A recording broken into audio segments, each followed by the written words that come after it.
Hello नमस्कार दोस्तों, नवी classes आज आपके लिए लेकर आए हैं साइंस और टेक्नोलॉजी पर एमसीक्यूज का set 10।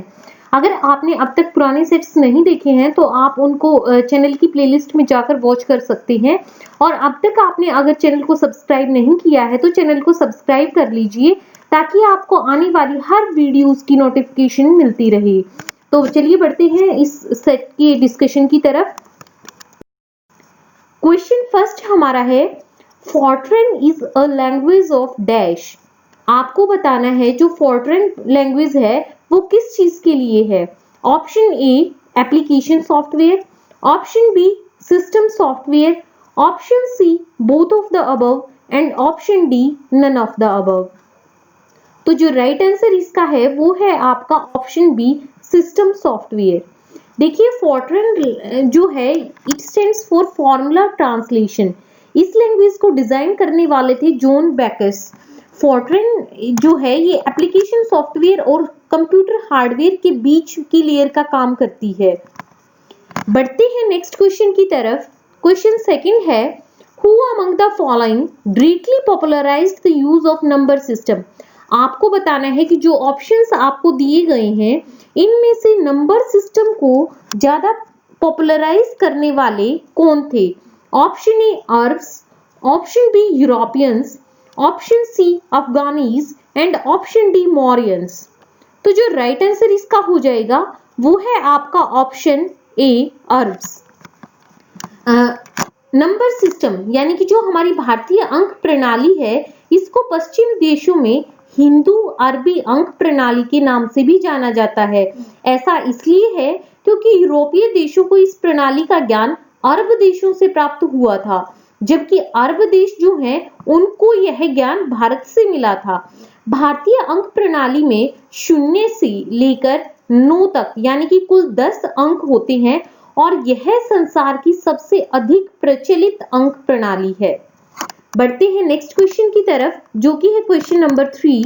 The caste system emerged in society during which age. आपको बताना है कि जो जाति सिस्टम था वो हमारे समाज में किस एज के दौरान किस समय के दौरान आया। ऑप्शन ए आपके पास है iron age, option B is bronze age, option C is stone age and option D is none of the above. तो राइट आंसर जो हो जाएगा वो है आपका ऑप्शन बी ब्रोंज एज।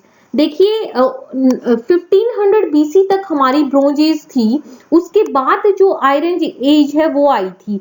तो जो इसकी डिस्कवरी थी कास्ट सिस्टम जो एमर्ज हुआ था ये ब्रोंज एज के लास्ट पीरियड के दौरान, मतलब ब्रोंज एज के खत्म होने से पहले ही ये एमर्ज हो चुका था। कास्ट सिस्टम जो है ये हमें वैदिक पीरियड में जब वर्ण और जाति का विवरण किया गया था वहीं से हमने इसका आइडिया लिया था। सामाजिक ऐतिहासिक सिद्धांत यानी कि हमारी जो सोशल हिस्टोरिकल थ्योरी है उसके अनुसार जाति व्यवस्था की उत्पत्ति भारत में आर्यों के आगमन से हुई थी और आर्य जो थे वो यहाँ पर लगभग 1500 जो ईसा पूर्व में आए थे। इन्होंने स्थानीय संस्कृति जो कि हमारा लोकल कल्चर था उसको इन्होंने इसकी अवहेलना की थी, ये उसको पसंद नहीं करते थे और कास्ट सिस्टम फिर इन्होंने इंट्रोड्यूस किया था। बढ़ते हैं नेक्स्ट क्वेश्चन की तरफ जो कि है क्वेश्चन नंबर 4। फोर्थ क्वेश्चन है, हु इन्वेंटेड क्रेस्कोग्राफ। आपको बताना है कि जिन वैज्ञानिकों के यहाँ नाम दिए गए हैं उनमें से कौन क्रेस्कोग्राफ के आविष्कारकर्ता थे। ऑप्शन ए आपके पास है Einstein, option B Thomas Edison, option C Kepler and option D is J C Bose. तो जो इसका राइट आंसर है वो हो जाएगा आपका ऑप्शन डी जेसी बोस यानी कि जगदीश चंद्र बोस। क्रेस्कोग्राफ आपको ये भी पता होना चाहिए कि ये कैसा इंस्ट्रूमेंट होता है। इस इंस्ट्रूमेंट का यूज जो है वो पौधों की वृद्धि को मापने के लिए होता है। इसका विकास जगदीश चंद्र बोस जी ने 20वीं शताब्दी में किया था। बढ़ते हैं फिफ्थ क्वेश्चन की तरफ। Are main rabi crop is. आपको बताना है कि रबी की इनमें से कौन सी फसल है जो प्रमुख फसल है। ऑप्शन ए है आपके पास wheat, option B is rice, option C is mustard and option D is maize। तो राइट आंसर जो है वो है आपका ऑप्शन ए वीट। वीट जो है ये सर्दियों के दौरान उगाई जाने वाली फसल है। तो गेहूं हमारी क्या है, एक मुख्य रबी फसल है। और जो रबी की फसलें हैं ये आपको पता होगा कि अक्टूबर से मार्च में होने वाली फसलों को कहते हैं, और इन्हें हम इसके अलावा विंटर क्रॉप्स भी कहते हैं क्योंकि ये विंटर सीजन में ग्रो करती हैं। इनमें गेहूं, जौ, चना, सरसों इत्यादि शामिल हैं। और अगर बात करें इसके ऑपोजिट क्वेश्चन की, अगर पूछा जाए कि मेन खरीफ क्रॉप कौन सी है, तो उसका आंसर आपका हो जाएगा राइस। चावल जो है वो आपकी मेन खरीफ क्रॉप है और रबी क्रॉप आपकी वीट है, गेहूं है। बढ़ते हैं नेक्स्ट क्वेश्चन की तरफ। क्वेश्चन 6 है, name the comet which returns once 74 to 79 years. आपको बताना है उस धूमकेतु का क्या नाम है जो लगभग 74 से लेकर 79 वर्षों के बीच में एक ही बार आता है। ऑप्शन ए आपके पास है कॉमेट हेल-बॉप, ऑप्शन बी आपके पास है कॉमेट इकायासेकी, ऑप्शन सी आपके पास है Halley's comet and option D आपके पास है कॉमेट हॉर्न्स। तो इसका राइट आंसर आप में से बहुत से लोगों को पता भी होगा कि राइट आंसर क्या है, option C Halley's comet. Halley's comet जो है फिलहाल ये नेपच्यून के आउटसाइड लाई कर रहा है, ज्यादा ये एपिहेलियन पॉइंट से ज्यादा दूर नहीं है। और इसका नाम हैली जो है वो इसके डिस्कवरर एडमंड हैली के नाम पर पड़ा था। हैली धूमकेतु एकमात्र लघु अवधि धूमकेतु है जिसे पृथ्वी से हम नग्न आंखों से साफ साफ देख सकते हैं, और यह नग्न आंखों से देखे जाने वाला एकमात्र धूमकेतु है जो मानव जीवन में केवल 2 बार ही दिखाई देता है, क्योंकि ये इतने ज्यादा लगभग 76 वर्षों में आप इसको एक बार देख पाते हो। तो ये हमारे लाइफ टाइम के दौरान हम मुश्किल से हम 1 या 2 बार ही इसे देख पाते हैं। इसका नाम हैली, आपको बताया मैंने, एडमंड हैली के नाम पर पड़ा।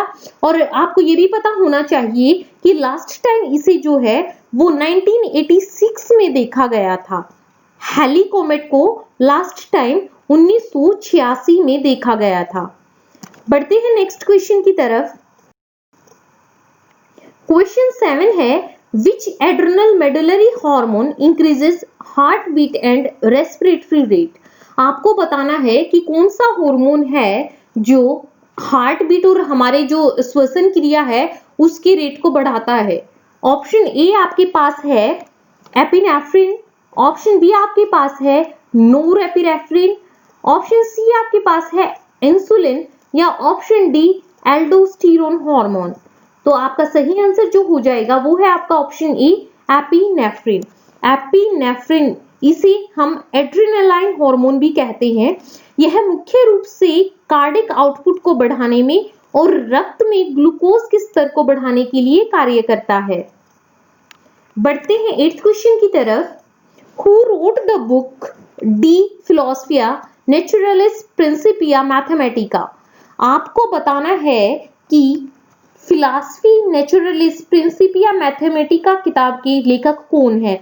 अगर शॉर्ट में बोला जाए तो सिंपली हम इसे प्रिंसिपिया भी कहते हैं। तो इस किताब के लेखक कौन है? ऑप्शन ए आपके पास है Albert Einstein, option B Isaac Newton, option C Marie Curie and option D Charles Darwin. तो राइट आंसर जो है वो है आपका option B Isaac Newton. Isaac Newton इस प्रिंसिपिया यानी कि फिलॉसफी नेचुरलिस प्रिंसिपिया मैथमेटिका के लेखक हैं। यह लैटिन भाषा में है यह ग्रंथ, और इसे 3 भागों में डिवाइड किया गया है। इसका सर्वप्रथम प्रकाशन 5 जुलाई 1687 को हुआ था। तो ध्यान रखिएगा, आपको सन तो खैर नहीं पूछा जाता है, पर आपकी जानकारी के लिए मैंने बता दिया कि 1687 में इसका सबसे पहले प्रकाशन हुआ था। लेकिन आपको साइंटिस्ट का जरूर नाम याद रखना है कि आइजैक न्यूटन हैं जिन्होंने इस ग्रंथ की रचना की थी। बढ़ते हैं अगले क्वेश्चन की तरफ, जो है question number 9। Which tree is most stable for reclamation of alkaline soil. आपको बताना है कि इनमें से कौन सा ऐसा पेड़ है जो क्षारीय मिट्टी की वृद्धि के लिए, मतलब कि उसके उद्धार के लिए हम यूज करते हैं। तो ऑप्शन ए आपके पास है neem, option B is apple, option C is banyan and option D mango. तो इसका राइट आंसर हो जाएगा वो है आपका option D mango. Alkaline soil यानी कि जो क्षारीय मिट्टी होती है उस प्रकार की मिट्टी को कहते हैं जिसमें क्षार तथा लवण की मात्रा बहुत अधिक होती है। तो इसके उद्धार के लिए ताकि इसकी प्रोडक्टिविटी बनी रहे आम की पेड़ लगाना बहुत ही लाभदायक होता है। बढ़ते हैं अगले क्वेश्चन की तरफ। क्वेश्चन 10 आपका है रेन और snow having pH less than 5.6 is known as. आपको बताना है ऐसी वर्षा जिसका पीएच मान जो है वो 5.6 से कम होता है उसे हम कौन सी रेन कहेंगे, कौन सी वर्षा कहेंगे। Option A acid rain, option B normal rain, option C cyclonic rain या ऑप्शन डी ओरोग्राफिक रेन। तो राइट आंसर जो है वो आपका हो जाएगा ऑप्शन ए एसिड रेन, अम्लीय वर्षा, क्योंकि जो 7 से कम रेंज की पीएच होती है वो एसिड्स की होती है। तो अगर 5.6 से 5.6 पीएच मान से किसी भी वर्षा का मान कम है तो वो हमारी अम्लीय वर्षा यानी एसिड रेन हो जाएगी, जो कि प्लांट्स वगैरह के लिए बहुत ही हार्मफुल होती है। बढ़ते हैं नेक्स्ट क्वेश्चन की तरफ। क्वेश्चन 11 है who is known as the father of zoology. आपको जिन साइंटिस्ट के नाम दिए गए हैं आपको सिलेक्ट करना है कि इनमें से फादर ऑफ जूलॉजी यानी प्राणी शास्त्र का जनक किसे कहा जाता है। ऑप्शन ए आपके पास है Mendel, option B is PC Roy, option C is Aristotle and option D is Chadwick. तो इसका राइट आंसर जो है वो है आपका ऑप्शन सी एरिस्टोटल। एरिस्टोटल को जूलॉजी के अलावा बायोलॉजी का भी फादर कहा जाता है। तो ध्यान रखिएगा कि आपसे पूछा जाए कि बायोलॉजी का फादर कौन है या जूलॉजी का फादर कौन है तो वो होगा एरिस्टोटल, क्योंकि इन्होंने इन दोनों फील्ड में बहुत ही ज्यादा कंट्रीब्यूशन इन्होंने दिया था। बढ़ते हैं 12th क्वेश्चन की तरफ। Small pox is caused by. आपको बताना है कि चेचक इनमें से किस कारण से होता है। ऑप्शन ए आपके पास है fungus, option B is virus, option C is bacteria and option D is protozoa. तो राइट आंसर आपका हो जाएगा option B virus. Smallpox यानी कि जो चेचक जो है ये वेरियोला विषाणु के वेरियोला वायरस के कारण ये फैलता है। यह वायरस आसानी से एक व्यक्ति से दूसरे व्यक्ति में फैल सकता है। वायरस की अगर डायरेक्ट ट्रांसमिशन की बात करें तो ये तब होता है जब लंबे समय तक हम फेस टू फेस किसी पर्सन के कांटेक्ट में, किसी इन्फेक्टेड पर्सन के कांटेक्ट में आते हैं। बढ़ते हैं नेक्स्ट क्वेश्चन की तरफ। क्वेश्चन 13 है the first evidence of Indus valley civilization came from the discovery of which of the following two great cities. आपको बताना है कि इंडस वैली सिविलाइजेशन जो है हमारी सिंधु घाटी जो है इसकी डिस्कवरी किन दो बड़े शहरों की डिस्कवरी के साथ हुई थी। ऑप्शन ए आपके पास है Harappa and Mohenjodaro, option B Ganeriwala and Kalibangan, option C आपके पास है Rakhigarhi and Lothal, option D Dholavira and Ropar. तो राइट आंसर जो है वो है आपका option A Harappa and Mohenjodaro.